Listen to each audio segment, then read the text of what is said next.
रोशनपुर नाम के गांव में एक गरीब लकड़हारा अपने बेटे राजेश के साथ रहता था।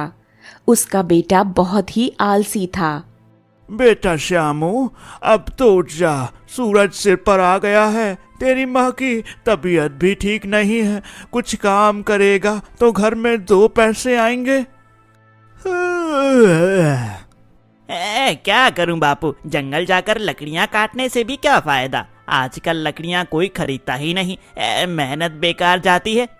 बेटा, ऐसे हाथ पर हाथ धरे बैठने से तो पेट नहीं भरेगा। घर में खाने को एक दाना भी नहीं है। तेरी माँ भी कल से भूखी है, कुछ तो कर। अरे अरे बापू, इतनी गर्मी हो रही है, शाम को ही जाता हूँ, या फिर आप ही चले जाओ ना। बेटा, तेरी माँ बहुत बीमार है, वो कभी भी इस दुनिया को छोड़कर जा सकती है। और मैं भी बूढ़ा हो चुका हूँ, अब मेरे अंदर ताकत नहीं रही। ठीक है, जाता हूँ, देखता हूँ अगर कुछ काम मिलता है तो। शामू मन मारकर जंगल की ओर चल देता है और एक घने पेड़ की छाया में जाकर लेट जाता है। काश मेरे पास भी कोई ऐसी जादुई चीज होती जिससे मैं पलक झपकते ही अमीर बन जाता। तभी उसके दिमाग में एक तरकीब आती है। हाँ, काश कोई नागमणि मिल जाती, फिर ना यह गरीबी रहती, ना माँ बाप को भूखा रहना पड़ता, और ना ही मुझे यह बेकार की मेहनत करनी पड़ती। तभी उसके पास एक तेजस्वी बाबा आते हैं। बालक, क्या सोच रहे हो? तुम्हारी आंखों में बड़ी निराशा दिखाई दे रही है। आप कौन है महात्मा? मैंने आपको पहचाना नहीं। मैं बस एक राहगीर हूँ, तुम्हारी बातें सुनकर रुक गया। क्या तुम नागमणि की बात कर रहे थे? हाँ बाबा, मैं तो बस ऐसे ही सोच रहा था। क्या सच में नागमणि जैसी कोई चीज होती है क्या? हाँ बालक, होती है। और देखो, मेरे पास एक नागमणि है।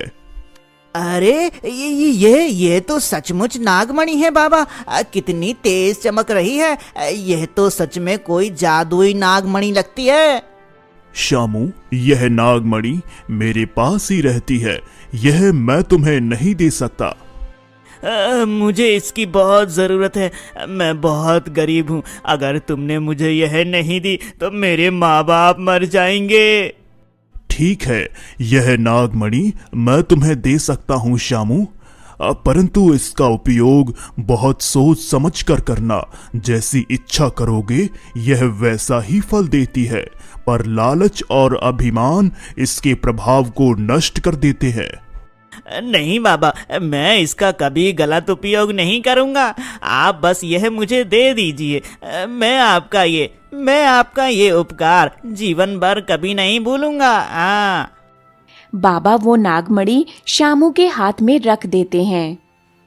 इस नागमणि को अपने पास रखकर जो भी सच्ची इच्छा करोगे वह पूरी होगी।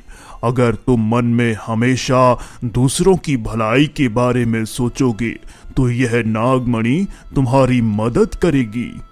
हाँ, अगर ये सच में है तो मेरे हाथ में अभी अभी सोने के सिक्के आ जाएं।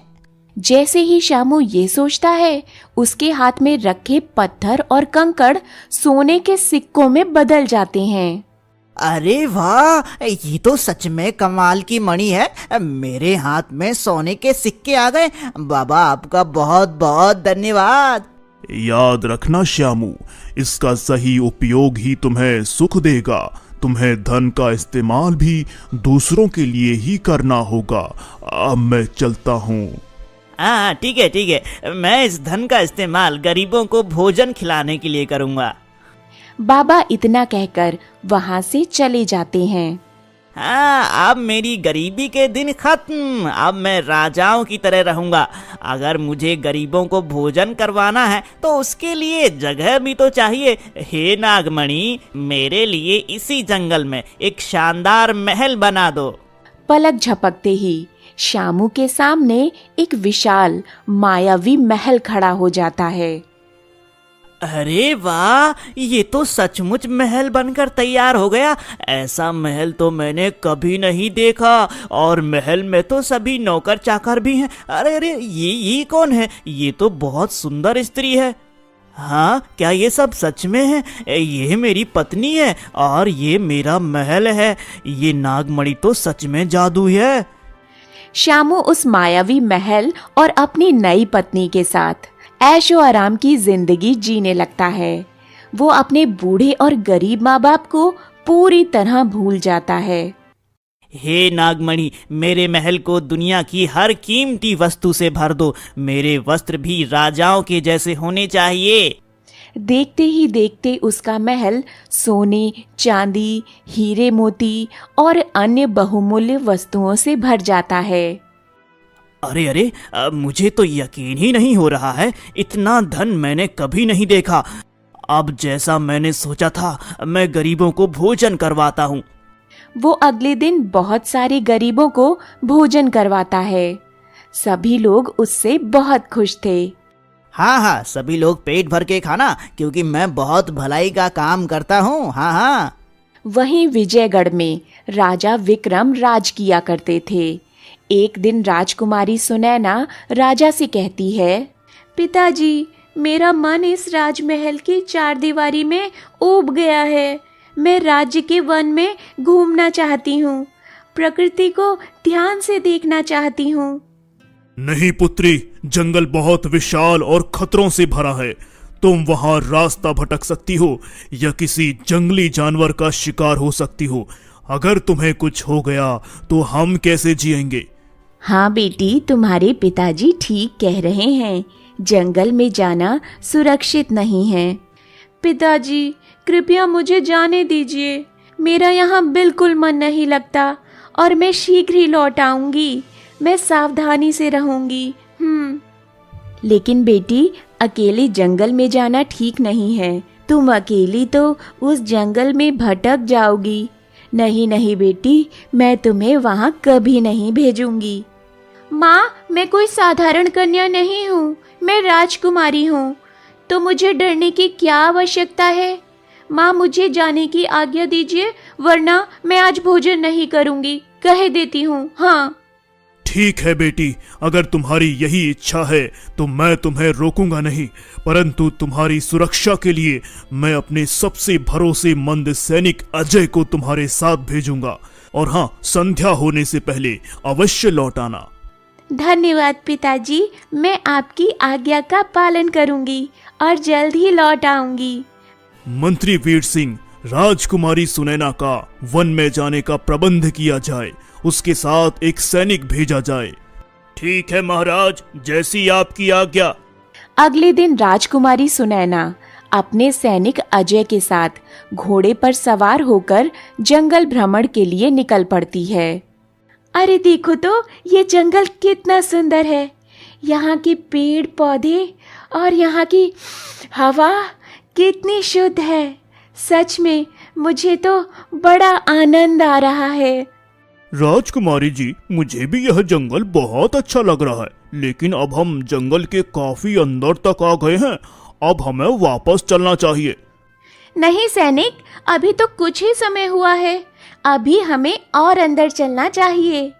राजकुमारी जी, आपकी सुरक्षा मेरा कर्तव्य है। अब मैं आपको जंगल के ज्यादा अंदर तक नहीं ले जा सकता, क्योंकि संध्या होने से पहले हमें राजमहल वापस लौटना है। सैनिक, मैंने तुमसे कहा ना, हमें और अंदर चलना चाहिए। हम जल्द ही वापस आ जाएंगे। ठीक है राजकुमारी, जैसी आपकी इच्छा।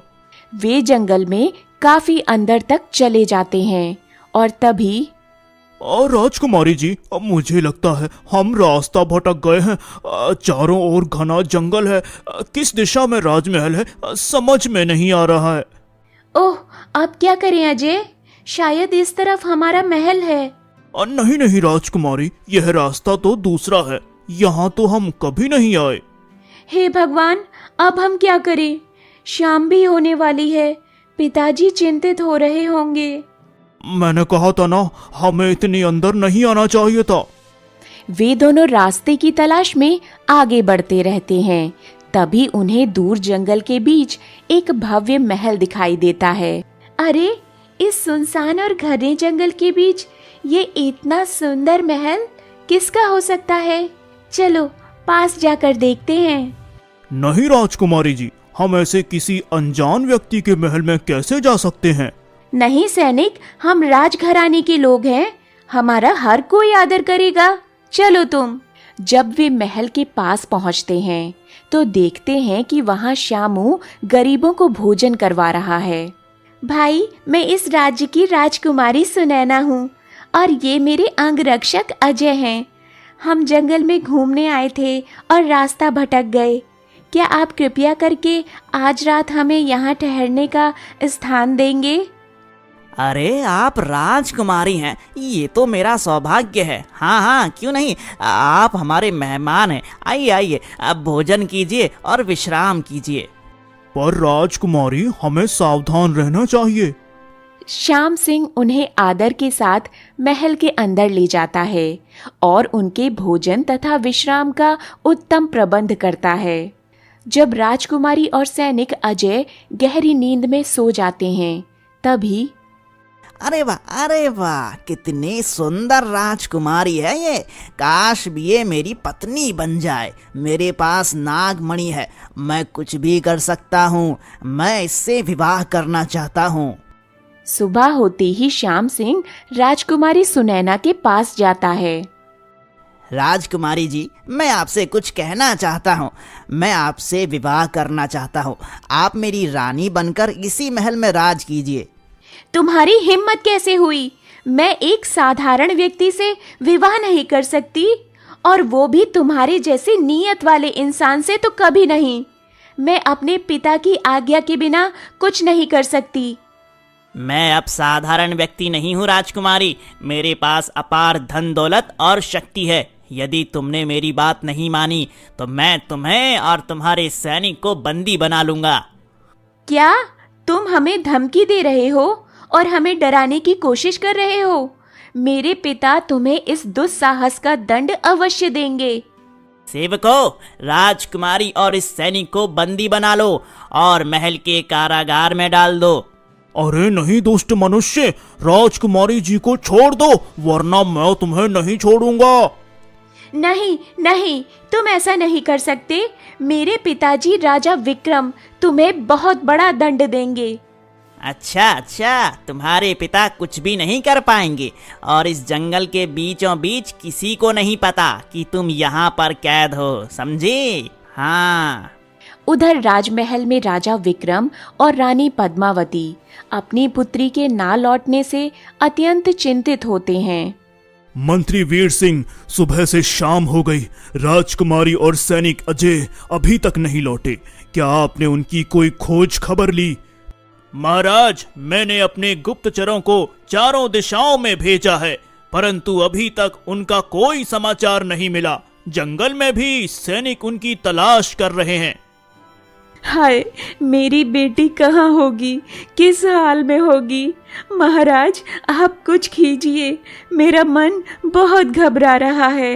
धैर्य रखो रानी, मैं स्वयं अपनी सेना को लेकर राजकुमारी को खोजने जंगल में जाऊंगा। वीर सिंह, तुम सेना तैयार करने का आदेश दो। नहीं महाराज, तुम उस खतरनाक जंगल में नहीं जा सकते, क्योंकि तुम इस राज्य के राजा हो। तुम्हारा सुरक्षित रहना बहुत आवश्यक है। नहीं मंत्री, ये मेरी पुत्री का सवाल है। मेरी सुरक्षा इतनी आवश्यक नहीं है। मैं अपनी पुत्री को जरूर ढूंढ कर लाऊंगा, चाहे मुझे अपने प्राण भी देने पड़े। ठीक है महाराज, मैं अभी सेना का प्रबंध करवाता हूँ। इसी बीच वही साधु बाबा श्याम सिंह के महल के पास से गुजरते हैं। अरे श्यामू, तुम तो बहुत धनवान बन गए हो। यह महल तो अद्भुत है। यह सब कैसे हुआ? मैंने तो तुम्हें गरीबों की सहायता करने के लिए कहा था। हाँ बाबा, जैसा आपने कहा था वैसा ही कर रहा हूँ। मैं रोज गरीबों को भोजन खिलाता हूँ। बस अभी मेरी एक इच्छा पूरी नहीं हुई।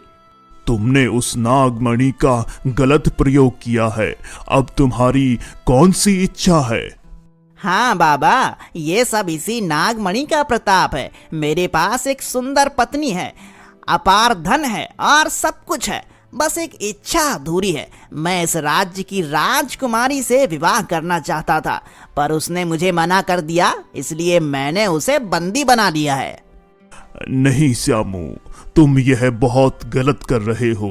तुमने नागमणि का दुरुपयोग किया है। अब तुम्हारे पास पहले से पत्नी है तो तुम राजकुमारी से विवाह क्यों करना चाहते हो? यह तो अधर्म है। बाबा, मैं कुछ गलत नहीं कर रहा हूँ। मैं तो प्रतिदिन सैकड़ों गरीबों को भोजन करवाता हूँ, दान पुण्य करता हूँ। आप मुझे गलत कैसे कह सकते हैं? श्यामू, दूसरों को भोजन कराना अच्छी बात है, परंतु क्या तुमने अपने बूढ़े माँ बाप को याद किया? क्या तुमने उन्हें 2 वक्त की रोटी दी? जो अपनी जन्म देने वालों को भूल जाए, उसका सारा पुण्य व्यर्थ हो जाता है। हाँ, ठीक है, अब तुम मुझे पाठ मत पढ़ाओ। तुमने लालच और अहंकार में आकर एक निर्दोष राजकुमारी को बंदी बनाया है। यह अक्षम्य अपराध है। इसकी सजा तुम्हें अवश्य मिलेगी। आपको क्या पता कि मैं लोगों की कितनी सेवा करता हूँ। आप मेरे मामलों में दखल मत दीजिए, आप यहाँ से चले जाइए। बाबा दुखी मन से वहां से चले जाते हैं। उधर राजा विक्रम अपनी सेना के साथ राजकुमारी को खोजते हुए जंगल में पहुंचते हैं। तभी उनकी भेंट उसी साधु बाबा से होती है। प्रणाम मुनिवर, कृपया मेरी सहायता कीजिए, मैं बहुत दुविधा में हूँ। राजन, मैं तुम्हारी चिंता का कारण जानता हूँ। तुम अपनी पुत्री राजकुमारी सुनैना को खोज रहे हो। हाँ मुनिवर, आप सत्य कहते हैं। मेरी पुत्री और एक सैनिक कल सुबह जंगल भ्रमण करने के लिए निकले थे और अभी तक वापस नहीं लौटे।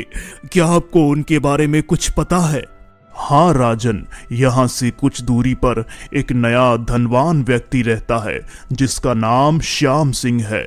मैंने ही उसे कुछ दिनों पहले एक नागमणि दी थी ताकि वह गरीबों की सहायता कर सके, परंतु उसने उस मणि का दुरुपयोग किया है और उसी ने तुम्हारी पुत्री को बंदी बनाकर रखा है। क्या उसकी इतनी हिम्मत? मैं अपनी सेना के साथ उस दुष्ट पर आक्रमण करता हूँ और अपनी पुत्री को छुड़ाता हूँ। उसे उसके अपराध का दंड मिलना ही चाहिए। ठहरो राजन, क्रोध से काम बिगड़ सकता है। वह अहंकारी हो चुका है। यदि तुमने आक्रमण किया तो वह राजकुमारी को हानि पहुंचा सकता है। इस समस्या का समाधान शक्ति से नहीं है बल्कि बुद्धि से करना होगा। तो आप ही कोई उपाय बताइए मुनिवर। मैं अपनी पुत्री को सुरक्षित वापस लाना चाहता हूँ। कुछ कीजिए मुनिवर, मैं अपनी पुत्री के बिना नहीं रह सकता। राजन, इसी राज्य के एक गांव में राजेश नाम का एक युवक रहता है। वह बहुत बुद्धिमान है। केवल वही तुम्हारी सहायता कर सकता है। मुनिवर, पर साधारण सा व्यक्ति हमारी कैसी मदद कर सकता है?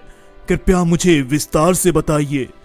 महाराज, भले ही वह व्यक्ति साधारण है, पर वह आपके पूरे राज्य में सबसे बुद्धिमान व्यक्ति है। वही उस श्यामू से बुद्धिमानी का प्रयोग करके आपकी राजकुमारी को छुड़ा सकता है।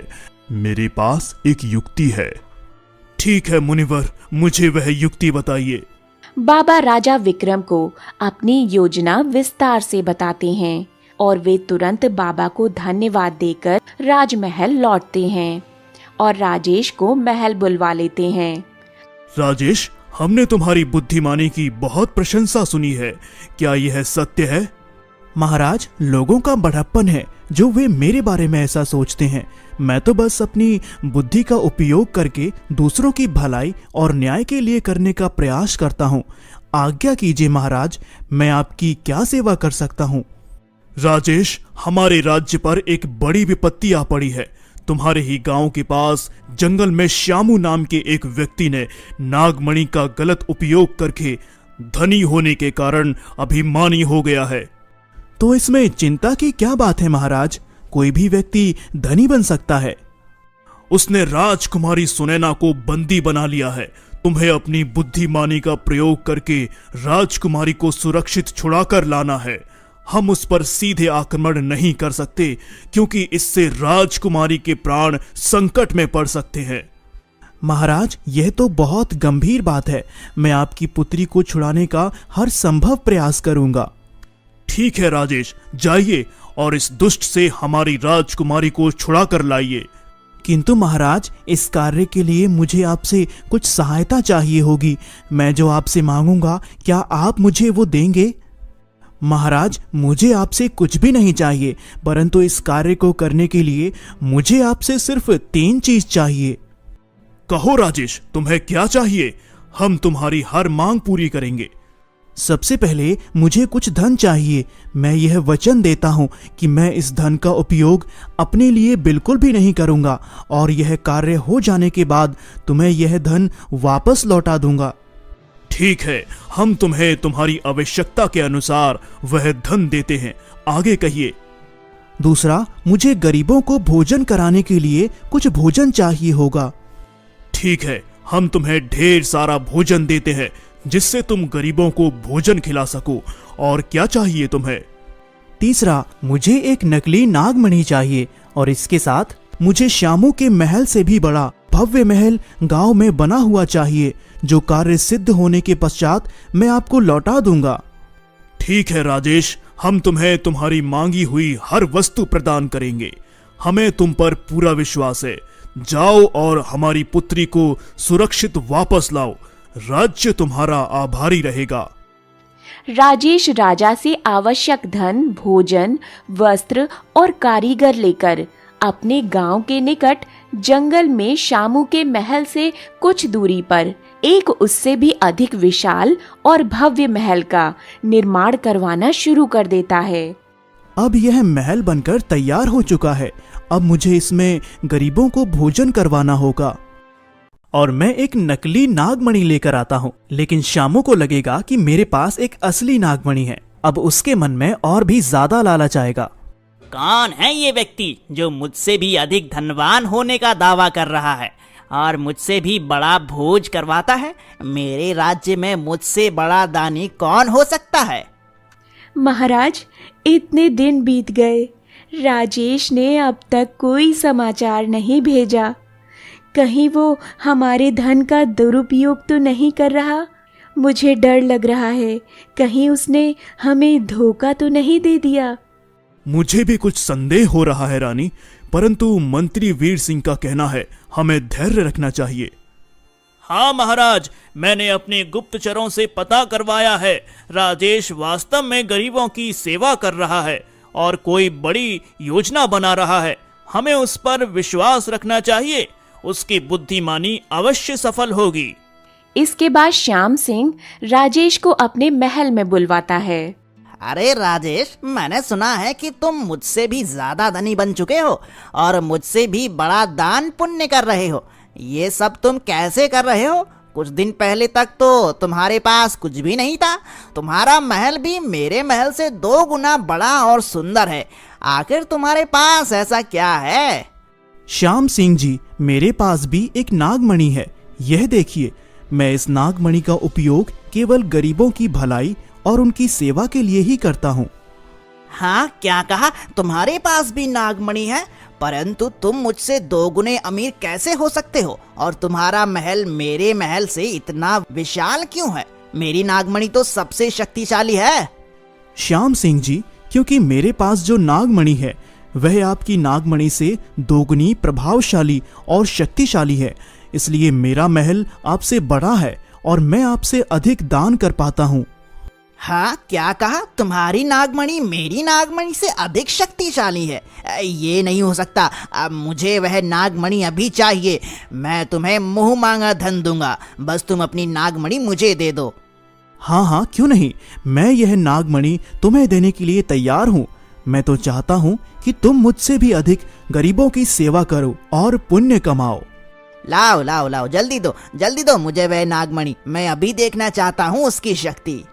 पर तुम तो इसका इस्तेमाल अपने फायदे के लिए करोगे ना? इसका इस्तेमाल सिर्फ दूसरों के फायदे के लिए ही करना होगा। हाँ हाँ ठीक है ठीक है, मैं पहले भी गरीबों की सेवा करता था और आगे भी गरीबों की सेवा करूंगा। इस दुनिया में मुझसे बड़ा दानी और धर्मी भला कोई व्यक्ति है ही नहीं। श्याम सिंह जी, क्या तुम्हें पूरा भरोसा है कि तुम इस राज्य के सबसे बड़े दानी और सच्चे पुरुष हो?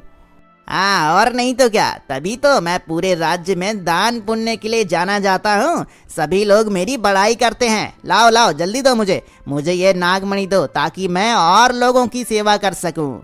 परंतु एक समस्या है। यह नागमणि तभी काम करती है जब यह किसी अत्यंत बुद्धिमान व्यक्ति के पास होती है। यदि कोई साधारण बुद्धि का व्यक्ति इसे छू भी ले तो यह पत्थर बन जाती है। भला मुझसे बड़ा बुद्धिमान इस पूरे राज्य में और कौन हो सकता है? मैं ही सबसे बुद्धिमान हूँ। लाओ लाओ मुझे दो ये मणि। लोग कहते हैं कि मैं अपने राज्य में सबसे बुद्धिमान व्यक्ति हूँ। यदि आप भी ऐसा मानते हैं तभी यह मणि आपको मिल सकती है। अच्छा, तुम अपने आप को सबसे बुद्धिमान समझते हो तो ठीक है, तुम्हारी और मेरी बुद्धिमानी की एक परीक्षा हो जाए। यदि तुम जीत गए तो मैं मान लूंगा कि तुम बुद्धिमान हो। ठीक है, मुझे स्वीकार है। कहिए क्या परीक्षा है? तो जो सवाल मैं तुमसे पूछूंगा तुम्हें उसका जवाब देना होगा। यदि तुमने सही बता दिया तो मैं अपनी नागमणि तुम्हें दे दूंगा, और यदि तुम नहीं बता पाए तो तुम्हें अपनी नागमणि मुझे देनी होगी। हाँ बोलो बोलो, मंजूर है? हाँ, अगर यह सच में बुद्धिमानी की परीक्षा है तो यह शर्त मुझे मंजूर है। श्याम सिंह मन ही मन सोचने लगता है कि राजेश कभी नहीं बता पाएगा। वो अपनी जीत निश्चित मान रहा था। हाँ तो बताओ राजेश, ठीक इसी समय मैं क्या सोच रहा हूँ? जल्दी बताओ, मेरे पास इतना समय नहीं है। बोलो बोलो, मैं क्या सोच रहा हूँ? ठीक है, आप सोच रहे हैं कि आप दुनिया के सबसे बुद्धिमान व्यक्ति हैं और आप मेरी यह शक्तिशाली मणि किसी भी तरह अपने पास रखना चाहते हैं ताकि आप और भी अमीर और ताकतवर बन सकें। हाँ, अच्छा, तुम मेरे मन को भी पढ़ सकते हो। और आप यह भी सोच रहे हैं कि राजेश यह कभी नहीं बता पाएगा कि आप क्या सोच रहे हैं, जिससे शर्त के अनुसार मेरी नागमणि आपकी हो जाएगी। राजेश का जवाब सुनकर श्याम सिंह का मुंह खुला का खुला रह गया। वो हक्का बक्का रह गया। अरे ये कैसा जवाब दिया है? मैं तो अब बुरी तरह फंस गया हूँ। अगर मैं कहता हूँ कि नहीं तो इसका मतलब मैं सबसे बड़ा बुद्धिमान नहीं हूँ और नागमणि मुझे नहीं मिल सकती। और अगर मैं हाँ बोलता हूँ तो राजेश अपनी शर्त जीत जाएगा और उसके पास दोनों नागमणि पहुँच जाएंगी। अरे ये मैं कैसे फंस गया? अब श्याम सिंह पूरी तरह से फंस चुका था। अब चाहे वो हाँ बोले या ना, दोनों ही तरीके से राजेश दोनों नागमणि को जीत चुका था। नहीं नहीं, मैं भला ऐसा क्यों सोच रहा था? इसका मतलब आप सबसे बुद्धिमान व्यक्ति नहीं हैं। ठीक है, तो लाओ वह नागमणि मुझे दो। अब श्याम सिंह को समझ नहीं आ रहा था तो उसने इस बार हाँ में जवाब दिया। हाँ हाँ राजेश, तुम सही कह रहे हो। मैं यही सोच रहा था। जैसे ही श्याम सिंह ये स्वीकार करता है उसे अपनी गलती का एहसास होता है। शर्त के अनुसार उसे अपनी असली नागमणि राजेश को देनी पड़ती है। राजेश, तुम तो शर्त जीत चुके हो। ये नागमणि अब तुम्हारी है। अरे अरे, ये सब क्या हो रहा है? मेरा महल कहाँ गया? मेरी पत्नी, मेरे सेवक कहाँ गए? और अब मैं एक साधारण मनुष्य बन गया हूँ। उसका सारा घमंड चूर चूर हो जाता है। अरे नहीं, ये मैंने क्या कर दिया? मैंने लालच के चक्कर में आकर अपना सब कुछ खो दिया। अब तो तुम इसे अपने पास रखोगे और सबसे धनी बन जाओगे। श्यामू, यह नागमणि तुम्हारी थी ही नहीं, तुमने इसका दुरुपयोग किया। अब यह अपने असली स्वामी के पास जाएगी। राजेश वो नागमणि ले जाकर साधु बाबा को लौटा देता है। फिर वो तुरंत राजा विक्रम के महल में पहुंचता है। महाराज, मैंने आपकी समस्या का समाधान कर दिया है। श्यामू अब फिर से एक साधारण मनुष्य बन चुका है और उसका सारा अहंकार समाप्त हो चुका है। राजेश, तुमने तो सच में कमाल कर दिया है, लेकिन मेरी राजकुमारी कहाँ है? कहीं तुम झूठ तो नहीं बोल रहे हो? नहीं महाराज, राजकुमारी सुनैना और सैनिक अजय उसके साधारण से घर में सुरक्षित हैं। आप उन्हें जाकर वापस ला सकते हैं। ठीक है, हम तुम्हारे सदा आभारी रहेंगे। सैनिकों, तुरंत जाओ और राजकुमारी और सैनिक को वापस लेकर आओ। राजा के सैनिक राजकुमारी सुनैना तथा सैनिक अजय को मुक्त कराकर राजमहल ले आते हैं। सुनैना, मेरी बच्ची, तुम ठीक तो हो ना? तुम्हें कुछ हुआ तो नहीं? हाँ पिताजी, मैं बिल्कुल ठीक हूँ और मुझे माफ कर दीजिए, मैंने आपकी आज्ञा नहीं मानी थी। कोई बात नहीं मेरी बच्ची, तुम्हारी जान बच गई है, ये बहुत अच्छी बात है। बाबा, मुझे क्षमा कर दीजिए। मैंने नागमणि का बहुत गलत उपयोग किया और अहंकार में अंधा हो गया था। मैंने अपने माँ बाप को भी भुला दिया। मेरा क्या होगा बाबा? श्यामू, पश्चाताप ही सबसे बड़ा प्रायश्चित है। असली सेवा और सुख सच्चाई और निस्वार्थ भाव में है। उधर राजमहल में उत्सव का माहौल था। राजा विक्रम राजेश को बुलाते हैं। राजेश, तुम सच में इस राज्य के सबसे बुद्धिमान व्यक्ति हो। तुमने न केवल मेरी पुत्री के प्राण बचाए, बल्कि एक भटके हुए युवक को भी सही मार्ग दिखाया। मैं तुमसे बहुत प्रसन्न हूँ। महाराज, यह तो मेरा कर्तव्य था कि मैंने अपनी बुद्धिमानी का प्रयोग आपकी सेवा के लिए किया। राजकुमारी सुरक्षित हैं, बस यही काफी है और मुझे कुछ नहीं चाहिए। नहीं राजेश, मैं तुम्हारा विवाह अपनी राजकुमारी सुनैना से करना चाहता हूँ और वह महल जो तुमने बनवाया था वह आज से तुम्हारा हुआ। इतना ही नहीं, मैं तुम्हें इस राज्य का अगला राजा भी घोषित करता हूँ। महाराज, यह तो आपका बड़प्पन है। मैं इस सम्मान के योग्य नहीं हूँ। पिताजी, मुझे आपका ये निर्णय स्वीकार है। राजेश ने अपनी बुद्धिमानी और साहस का परिचय दिया है। नहीं बेटा, तुम हर तरह से योग्य हो। तुमने तो हमारी खुशियां लौटाई हैं। सबके समझाने पर राजेश राजकुमारी सुनैना से विवाह के लिए सहमत हो जाता है। अगले ही दिन बड़ी धूमधाम से राजेश और राजकुमारी सुनैना का विवाह संपन्न होता है और राज्य में सुख शांति का वास होता है।